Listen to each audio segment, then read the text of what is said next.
Active immunity is a type of immunity in which the body produces antibodies in response to different antigens entering the body. There are two types of immunity. There's active natural immunity and active artificial immunity. Active natural immunity occurs when the body produces antibodies in response to a live pathogen that has entered the body. The picture on the left depicts how active natural immunity occurs. An example of active natural immunity is when a person is exposed to the flu and becomes sick, and the person's body, in response to the flu virus, begins to form antibodies to protect the person from coming down with that strain of the flu again. Active artificial immunity occurs when a vaccine is given and the body produces antibodies in response to a killed or attenuated virus. The picture on the right depicts active passive immunity. An example of active passive immunity is a child receiving the chickenpox vaccination as a child to prevent him or her from contracting the chickenpox because the body has built up antibodies to prevent the infection. Passive immunity occurs when antibodies that are created by another human or animal are transferred to the person because their body does not sufficiently develop those antibodies. There are two types of passive immunity. There's passive natural immunity and passive artificial immunity. Passive natural immunity occurs when antibodies are passed from the mother to fetus through either the placenta in utero or breast milk after the baby has been born. Essentially, in this form of immunity, the baby is borrowing the mother's antibodies and immunity, and over time it will fade as the baby's own immune system matures. Passive artificial immunity occurs when antibodies from immune globulins are administered to a person that requires immediate protection against a disease after exposure has already occurred. An example of passive artificial immunity is a person requiring a rabies shot after exposure to a rabid animal. As well, it's important to note that both of these forms of immunity are only temporary.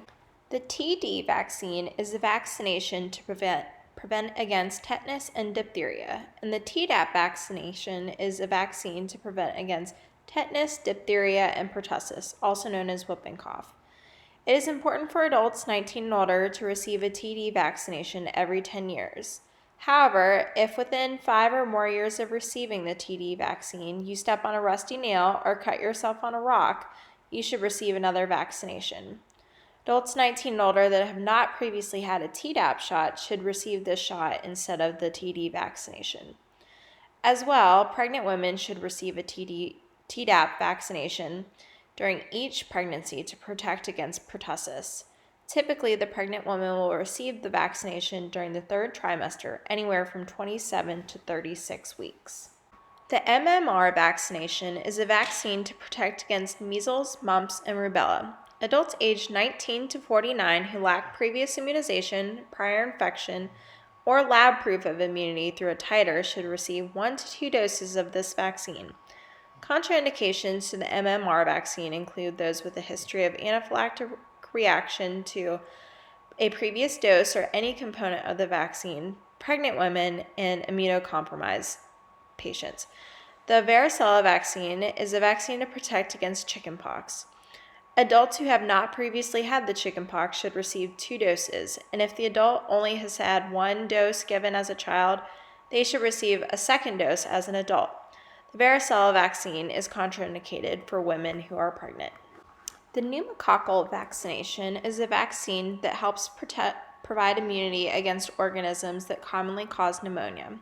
The 2 different types of pneumococcal vaccines are the PCV13 and PPSV23 vaccines.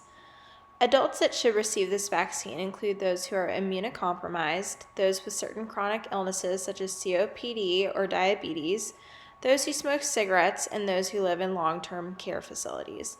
This vaccine can be given to anyone that falls under one of the previously mentioned categories as long as he or she is over the age of 2. For adults 19 to 64 that fall within one of the above mentioned categories, they should receive 1 dose of the PCV13 if they have not received one previously, and 1 dose of the PPSV23 a year after, with a possible 2nd dose depending on his or her medical condition. For adults 65 and older that haven't received either vaccination, they should receive the PCV13 vaccination first, and then receive a dose of the PPSV23 vaccination in another 6 to 12 months.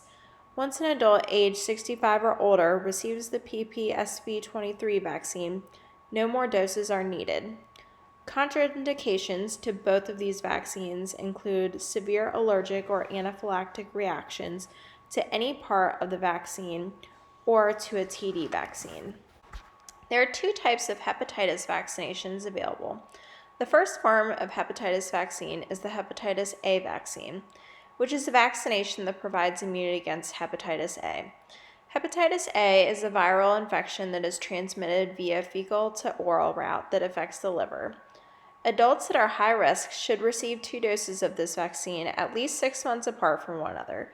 An example of someone that may receive this vaccine is someone that works within the food industry. The second form of hepatitis vaccine that is available is the hepatitis B vaccine, which is a vaccination that provides immunity against hepatitis B. Hepatitis B is a viral infection that can also produce serious liver infection. However, this form of hepatitis is transferred through blood and other body fluids such as semen or vaginal fluid. 3 doses of hepatitis B vaccine should be given to adults who lack immunity or have not previously completed the vaccination series. After the first dose is administered, there needs to be at least 1 month before the second dose is administered. As well, 2 months should pass between the time the second dose is administered before the person receives the third dose. Overall, there needs to be a minimum of 4 months between the time of the first dose and third dose are administered. The influenza vaccine is a vaccination that helps protect the person against the flu. There are 2 forms of the flu vaccine, which include the inactivated influenza vaccine and the recumbent influenza vaccine. The inactivated influenza vaccine is recommended for children, pregnant women, and those with an egg allergy. The recumbent influenza vaccine is approved for adults 18 and older, but is contraindicated to those with an egg allergy. This vaccine is suggested yearly for all adults 18 and older.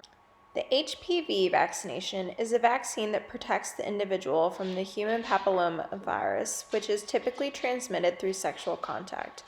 This vaccine protects against 3 forms of HPV, which include HPV-2, HPV-4, and HPV-9.